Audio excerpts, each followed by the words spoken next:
Hey, what's up, what's up, what's up? How you doing? How you been? What's going on? What's good? Are you getting it in? Somebody's getting it for you. What's good, people? Woo, what's good, people? It's a day of another day we call Saturday. Anyway, being said, what's good, people? Oh, I'm not going to, it's a long video, so I want to make sure I get it right out the way really quick. I'm going to talk to you in reference to Bill Cosby and, you know, all these allegations of him, you know, drugging the girls and giving them some type of cocoa inside of there, giving them cappuccino, some type of cocoa, and then he would mix some type of drug, allegedly, inside of this stuff, and they would start getting ill. And to be honest with you, I really kind of didn't. I believed it only because I've been through something similar to this, but, you know, as far as someone trying to jump on me and rape me, so I know what it's like when you don't really want to tell anybody because somehow along the way everybody wants to blame you in reference to whatever happened. Anyway, that being said, I'm going to stop it right here because I want you to go ahead and I want you to watch this video of Beverly Johnson. She's given, you know, candid information in reference to the allegations of between Bill Cosby and what is going on. Okay. And tonight, a fashion icon adds her voice to the chorus of women accusing Bill Cosby of drugging them. Beverly Johnson. The drug was very powerful. Much like Cosby, Johnson has long been viewed as a transformative figure in the black community. First black model to grace the cover of American Vogue. And tonight, she's coming forward with damning allegations about what she says happened to her back in 1986. I get a call from my agency, modeling agency, stating that Bill Cosby wants me to come in for a part on the show. I was invited down to the studio, and then Bill Cosby asked me to meet at his brownstone to go over the role. She says there was nothing out of the ordinary on the first visit. She says she was invited back a second time, and that Cosby said he wanted to rehearse the role of a pregnant woman she'd be playing on an upcoming episode of The Cosby Show. Part of the exercise he wanted me to do was to act like you were drunk. You know, the role was for a pregnant woman on the show, but I said, well, okay, and I went with that. She says while at his house, he insisted on making what he said would be the best cup of cappuccino. I took a couple of sips of the cappuccino, and from the first sip and then the second sip, I knew I had been drugged. I mean, I was woozy, my speech was slurred. It kept getting stronger, you know, as time went on. I knew that I was in danger. Then Johnson claims Cosby started to touch her. He called me over as if to begin the scene. He placed his hands on my waist. The supermodel says she went into survival mode. I just called him every name I could possibly think of, some pretty strong names. He was getting angry, he was pissed, and he, you know, grabbed me by my arm and dragged me down the brownstone stairs, and a taxi stopped, and he threw me in the taxi. She says she recalls getting away. I feel very lucky that I wasn't raped. And I don't think I was raped, but I don't know how I got home. I don't know how I got upstairs. I would imagine it was my doorman that took me out of the taxi and got me upstairs.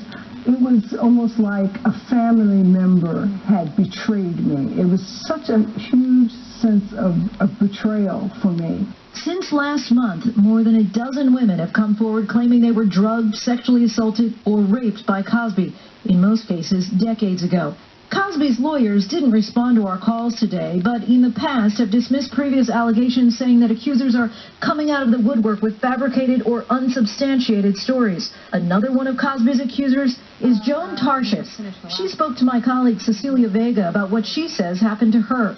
She says it was 1969. She was 19, a comedy writer visiting Los Angeles when friends introduced her to Cosby, then starring in his first sitcom. He took a liking to me, and I liked him too. He was really funny. He was really friendly. We made jokes with each other, and he said, well, come up to my cabin, my cottage after I'm done working, and I'd like to work on this with you. And you thought? I thought, cool. She says he poured her a Bloody Mary and then topped it off with beer. She believes she was also drugged. The next thing I remember, I was on the couch and he was removing my underwear. That's what you remember about that? That's when I came to, and I was just horrified and still kind of out of it, but just disgusted and disappointed and shocked. Do you call the police? Do you tell a girlfriend? Do you tell your mother? Do you tell anyone? I tell no one. I tell no one because I had the victim's guilt of I should have known better. Like Joan and many of Cosby's other alleged victims, Beverly Johnson didn't report what she says happened to police. It's the norm to be silent. When I called a few girlfriends because I knew I was going to come forward with this today, and I told them what happened to me, they began to tell me about the sexual assault that happened to them by someone else. And I'm like horrified. I'm like, oh, why didn't you tell me?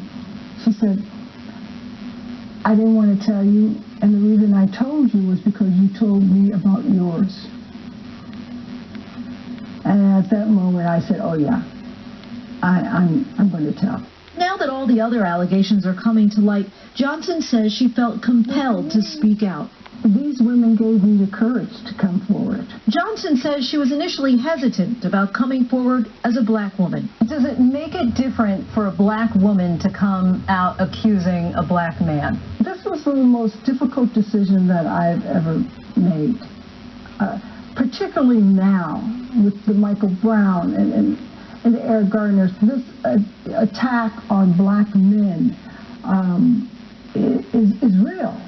And now I am, calling out a black man, a revered black man, and sometimes it's really hard to do the right thing.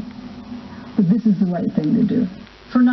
Did you see that? That was crazy, right? It was so much stuff that's going on and stuff like that. This is the thing, and it's such a sad thing to deal with as far as, dealing with when it comes down to that, the don't tell thing, because when you're a person of power, a lot of times people are very afraid. This is the thing that gets me with a lot of these guys. I'm not saying Bill Cosby. I mean, evidently, it's too many people saying the same thing, so obviously it's starting to smell a little fishy. He's got the Tiger Woods syndrome. Anyway, that being said, I want to say this. And it's not just to Bill Cosby, it's to all the men out there and stuff like that who, are locked down and stuff like that, who likes, raping women and doing all these different types of things. Even guys get raped and stuff like that, even though we know somewhere along the line you have to participate. But, it happens within, if it's with a woman, then with a man, it's totally different, But rape is rape when it's bad, it's enforced. It's not something that you ask for.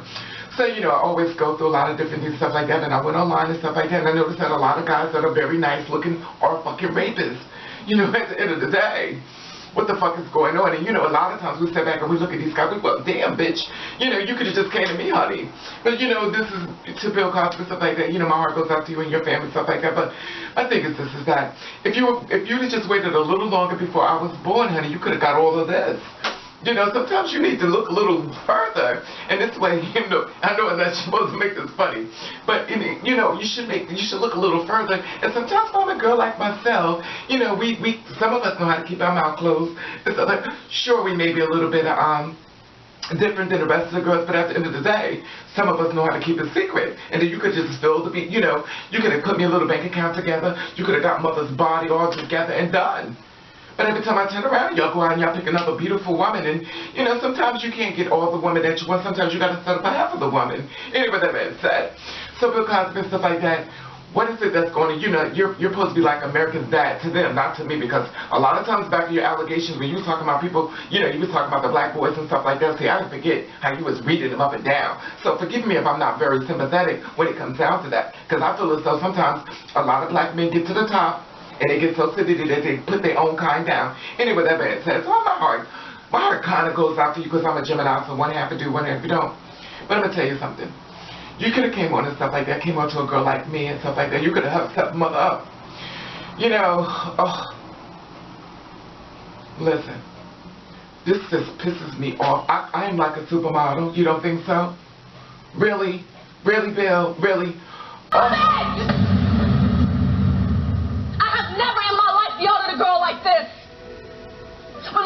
Yelled at this is because she loves me.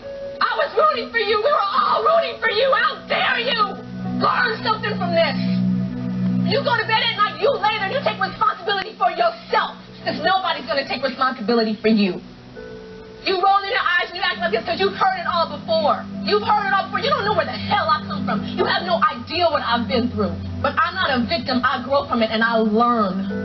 Take responsibility for yourself. We were rooting for you. We were all rooting for you. How dare you? Learn something from this. Anyway, that being said, I want to know how you feel about this allegation. So I know I'm making like a little joke out of it and stuff like that because I'm not a Bill Cosby fan, and I understand that sometimes people are in higher levels, do a lot of mean things, and it's just stuff that you've done in the dark is coming to the light. You know, I didn't believe it, you know, and I hate to say it, but I signed on to believe it. And, you know, I'm not going to say I didn't believe it because that would be, you know, I kind of did, but I just feel as though it wasn't nothing you know, until Beverly Johnson came out, honey. Now, I'm sorry. She was the one that put the hammer in the nail. Anyway, I want to know how you feel about this. And, you know, it's not a laughing matter because these women are actually victims and they're being, you know, harassed and stuff like that. My heart goes out to the victims. So anyway, I want to say hello on the people, boom. I want to say old people, bam. And I want to thank you for watching. Thank you for subscribing. I want you to do you. I want you to do you the best way you can. And if nobody don't like it, then fuck up.